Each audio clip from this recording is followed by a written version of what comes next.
அனைவருக்கும் வணக்கம். வளவளப்பே இல்லாமல் எப்படி புளிக்குழம்பு வெண்டைக்காய் புளிக்குழம்பு வைக்கிறது அப்படிங்கிறது நிறைய பேர் கேட்டிருந்தாங்க. இதை நல்லா வெறும் சட்டியில் வதக்கிட்டோம்னாலே அந்த வளவளப்பு தன்மை அடங்கிரும். அதை மட்டும் சிறப்பாக செஞ்சிட்டோம்னா சூப்பராக இருக்கும். இது சாம்பார் கூட வைக்கலாம், வெண்டைக்காய் சாம்பார். யாரெல்லாம் வெண்டைக்காய் சாம்பார் வச்சுருக்கீங்க அப்படிங்கிறத கமெண்ட்ஸில் சொல்லுங்கள். புளிக்குழம்பும் வைக்கலாம், சூப்பராக இருக்கும். நல்லா வதக்கி எடுத்துடணும். எண்ணெய் ஊற்றக்கூடாது, சட்டியில் ஈரமும் இருக்கக்கூடாது.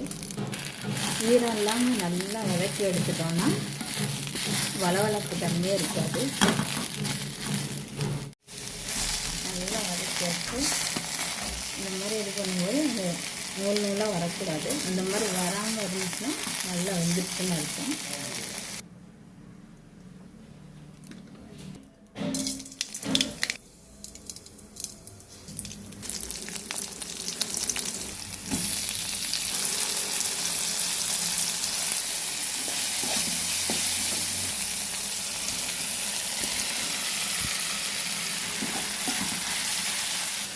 புளி ஊற போட்டுருக்கோம், நல்லா வதங்கிடுச்சு. அந்த நேரத்தில் பொடியை போட்டுக்கிறோம்.